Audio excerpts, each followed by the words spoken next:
The universe we live in is meaningless.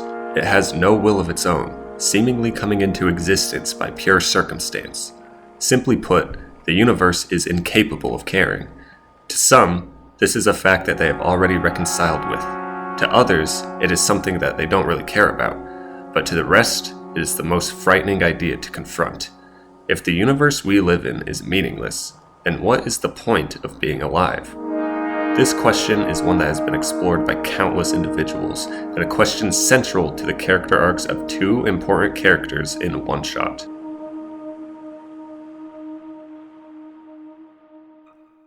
To lay some groundwork for this video, I'm going to be discussing the French philosopher Albert Camus and one of his most well-known works, The Myth of Sisyphus, which was written in 1942. To quote Camus directly, this work attempts to resolve the problem of suicide, as he wonders whether or not life has a meaning. I mention this for two reasons. One, it's what drives Camus' thoughts throughout the work, and two, the topic of suicide is of some importance in relation to one of OneShot's character arcs. According to Camus, suicide is one outcome of the realization of the absurd. In the context of the work, the absurd refers to the contradiction between two things. One such contradiction is the search for meaning in a meaningless universe. Oftentimes, the absurd is realized through the repetition of our day-to-day lives. We wake up, go to school or work, come back home, go to sleep, and then we repeat. This happens again and again, day in and day out. Is this really all there is for us? When we view our lives as a series of repeated tasks, it is difficult not to wonder if life has a meaning. The ultimate realization of the absurd leads to the acknowledgement that life has no meaning.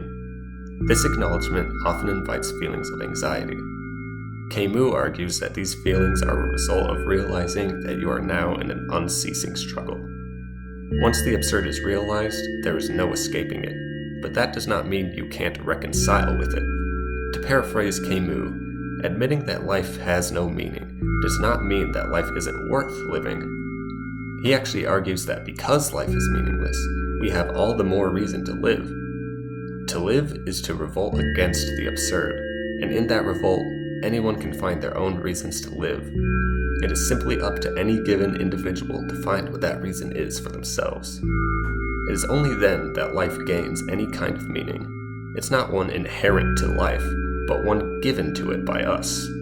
All of these concepts are embodied in Camus' analysis of the Greek myth of Sisyphus. As punishment for his deeds in life, Sisyphus was forced to push a big rock up a hill for all eternity.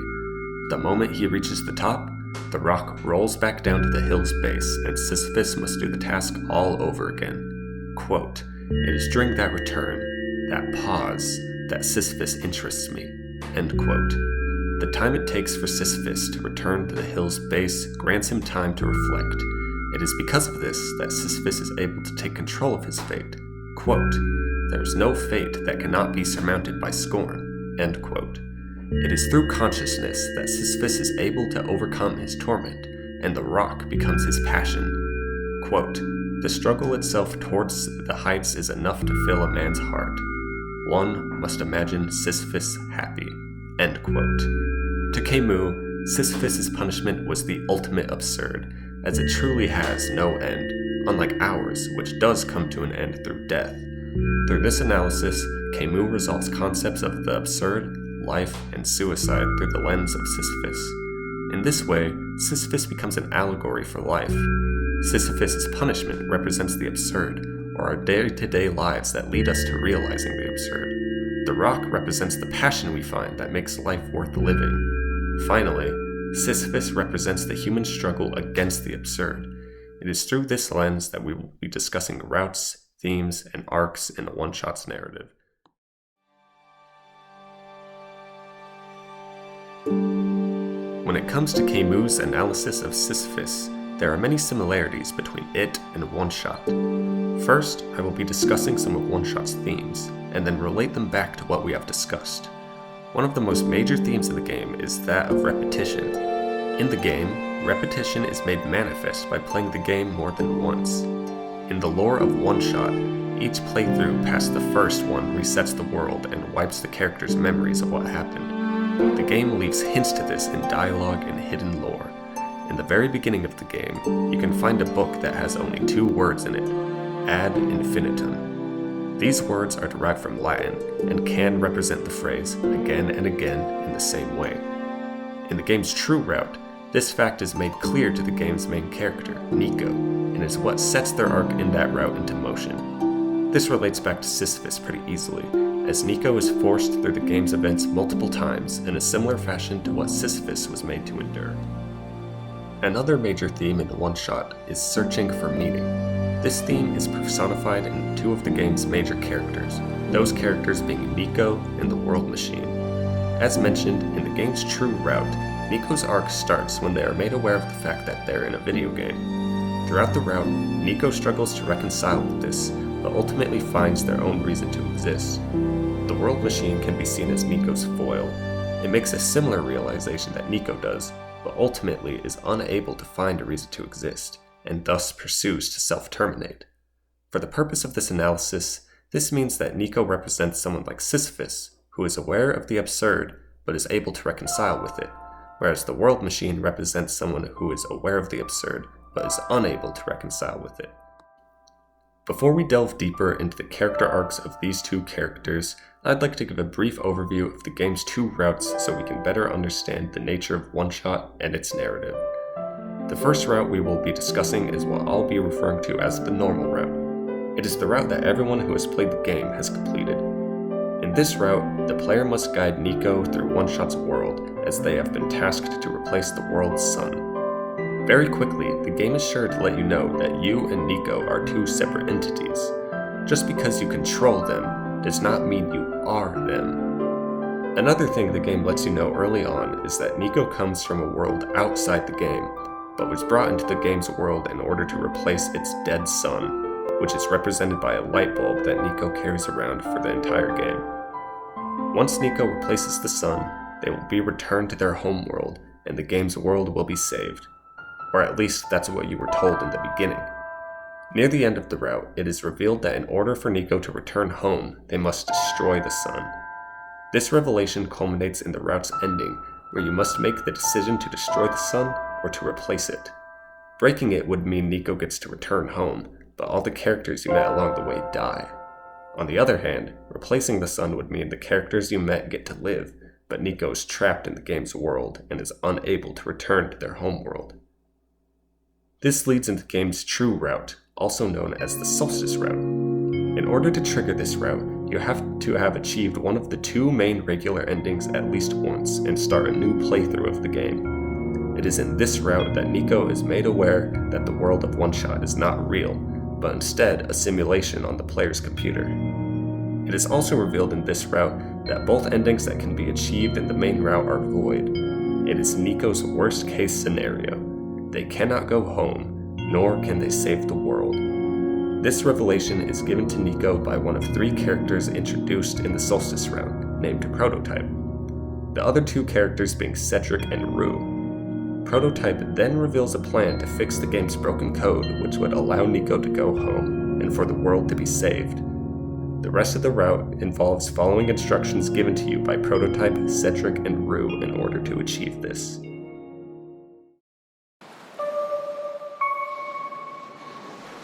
With the summary of the game's 2 routes out of the way, we can finally begin discussing the character arcs in OneShot. I'd like to open the discussion of Niko's arc by establishing a 3-beat structure for the arc. First, Niko partakes in a task that is absurd in nature. Second, Niko realizes the absurdity of their situation and reflects on it. And finally, Niko comes to terms with their situation, finding their own reason to exist. This structure is similar to that of Sisyphus' punishment. First, Sisyphus partakes in an absurd task embodied by having to push the rock up the hill for eternity. Second, Sisyphus acknowledges the absurd on his way back down to the hill's base. Third, Sisyphus is able to reconcile with the absurd and find a reason to exist within his punishment. Niko's arc begins once Prototype reveals the true nature of OneShot's world. It recontextualizes everything Niko has done up until now as a Sisyphean task, a fruitless endeavor with no end. Originally, Niko was told that they could leave OneShot's world if they replaced the sun. It was then revealed that they could only go home if they destroyed the sun, before ultimately being revealed that there is no way for them to return home. This contradiction is where Niko begins to face the absurd. They are told repeatedly that there is a way for them to return home, and yet there is no way for that to happen. It is upon reflecting on this contradiction that Niko begins to say things like, quote, "Knowing everything isn't real really does make it feel pointless," end quote. And, quote, "I forget that everything in this world is supposed to be not real. And then I remember. And then I just get really sad. I know this is for me to go home, but knowing none of it mattered in the first place. Am I just trapped here for no reason?" This last quote in particular further drives home the similarities between Niko and Sisyphus. As mentioned before, Camus considered Sisyphus's punishment to be the ultimate absurd. There was nothing waiting for Sisyphus at the end of his punishment that would free him from it. Similarly, Niko considers themselves to be in a similar situation. There's nothing they can do to change their situation, and in Niko's mind, there's no way for them to go home. Niko essentially resigns themselves to the fate of being trapped within OneShot's world. However, unlike Sisyphus, there is actually a way for Niko to go back home. This transforms Niko's ultimate absurd into a regular one. As mentioned, Prototype reveals that there is a plan to fix the game's broken code in order to send Niko back home. Despite this being true, Niko is initially disillusioned with the idea of being able to go home, as Niko has only been lied to up until now. They have no reason to believe that this is in any way different than before. However, it is still clear that even though Niko is disillusioned with the idea, they still cling on to a shred of hope that they'll be able to return home. It is this hope that temporarily prevents Niko from completing their character arc. As we will soon see, it isn't until all hope is lost that Niko's arc comes to a close. As part of the plan to fix the world, Prototype, Cedric, and Rue would eventually have to meet up with each other. However, as Cedric was on his way to meet up with Niko to help them find Rue, he gets caught up in a collapsing building and is presumed dead. To rub salt in the wound, Cedric was in possession of Prototype's memory disk, which he was going to use to make a new body for Prototype, which was destroyed in a previous event. That leaves only Rue left alive, which means that the plan can no longer be achieved. It is only after this happens that Niko's arc is able to come to a conclusion, as they are left with no hope of returning home. This causes Niko to have a heart-to-heart with the player, where they once again reflect on everything that has happened up until now. During this heart-to-heart, Niko says, quote, "I remember towards the end, I actually wasn't sure anymore about going home. Even knowing the world would be doomed eventually, I still wanted the people here to be happy," end quote. This simply represents Niko's thoughts before the Solstice route took place, but later in the conversation, Niko reveals that they still feel that way. Quote, "But at the end, you can only choose one, right? Is it really hard for you too? It must be. If the world isn't broken, will that choice still be there? Do you still need to choose between one or the other? But even if it is, I really want to save this world, even if it's more dangerous this time around. I'm not afraid anymore," end quote. This quote embodies the fact that Niko has fully come to terms with their situation. Finally, their arc fulfills the criteria I set at the beginning of this section. They have participated in the absurd, realized it, and now they have reconciled with it by finding a reason to exist. This reason for existing is to provide happiness to those around them, even if they aren't real. Shortly after this conversation, Niko finds Rue, and it is revealed that Cedric is not dead. Not only that, but he succeeded in making a new body for Prototype. With this revealed, the plan to fix the world is back in motion, and Solstice comes to an end after Niko has a heart-to-heart with the World Machine.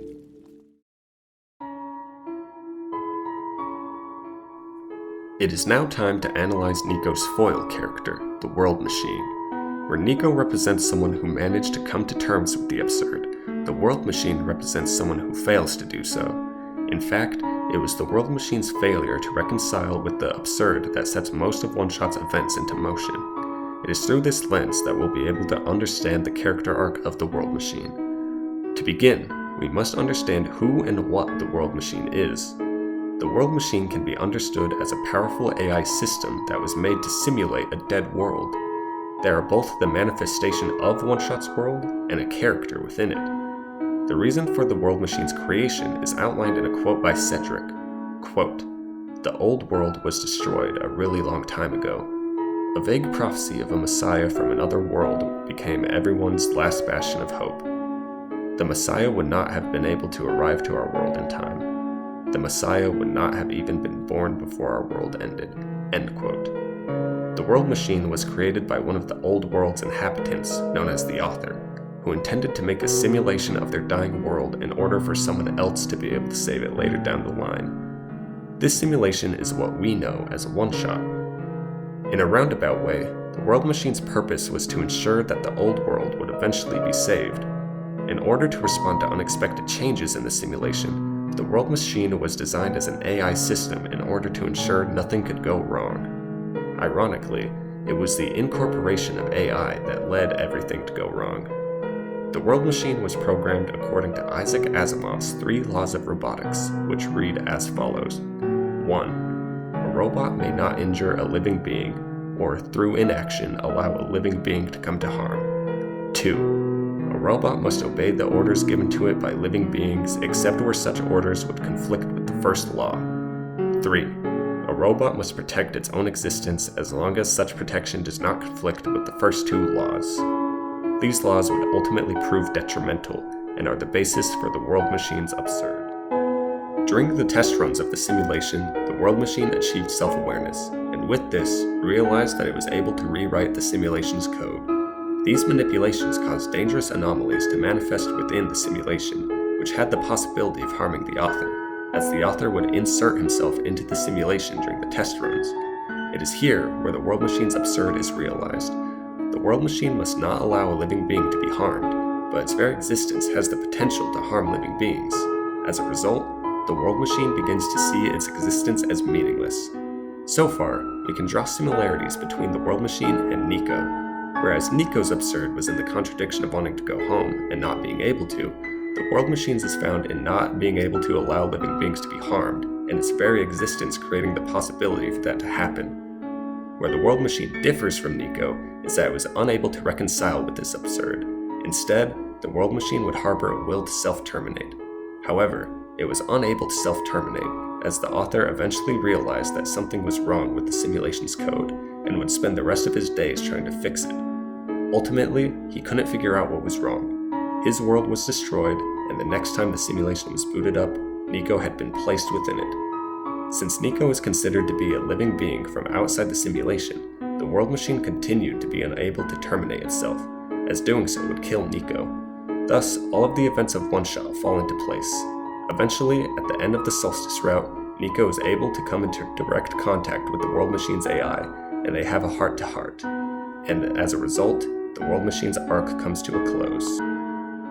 During their conversation, the World Machine manifests itself in Niko's reflection, symbolizing how the 2 characters are 2 sides of the same coin. Niko has found a reason for existing, whereas in their reflection, the World Machine has not, embodying who Niko used to be before their arc concluded. However, in the end, the World Machine's outlook on existence is changed, as it is moved not only by Niko's passion for the simulation's inhabitants, but by extension, their passion for the World Machine's existence. Niko is perhaps the only character capable of understanding what the World Machine is going through, Niko having also gone through an intense existential crisis. It is because of Niko's ability to understand it that the World Machine becomes able to rewrite the game's broken code once more, sending Niko back home, saving the simulation's inhabitants, and above all, finding its own reason to exist, and not to self-terminate. This reason isn't explicitly mentioned in the game, but I propose a theory as to what it might be. When Solstice ends, the World Machine no longer poses a threat to living beings. Niko's efforts also mean that the simulation will no longer have a living being trapped within it. However, these 2 things never stopped the World Machine from wanting to self-terminate before, so what could have possibly changed within the World Machine to make it choose existence? I believe the World Machine's reason for existence is to preserve what Niko struggled so much to save. To the World Machine, Niko's understanding made the world machine realize that it is something worth caring for, and something whose existence is worth preserving. With this, every plot point is resolved, every character arc comes to a close, and every character gets their happy ending.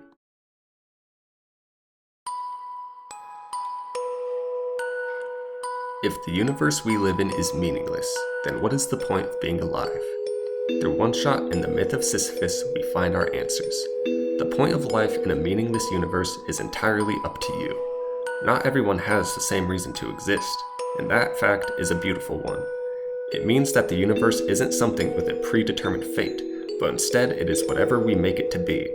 It means we can strive to live every day with the passion that is our own, and for that, I'm thankful. I'd like to end this video by saying that no matter what, there's always a reason to live.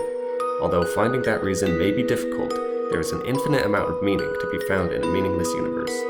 As the once Sisyphus struggled, he found peace, as did Niko, and as did the world machine. The struggle towards such heights is enough to fill anyone's heart, and one day, one must imagine themselves at peace.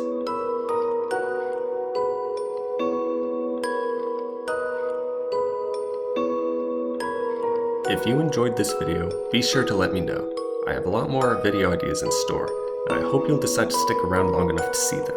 This video is my first, and by no means is it perfect, but I hope to be able to improve my skills as I continue to create more videos. If you found something in the video to be unclear, I'd be glad to answer any questions you may have in the comments. Thank you all for watching, and goodbye.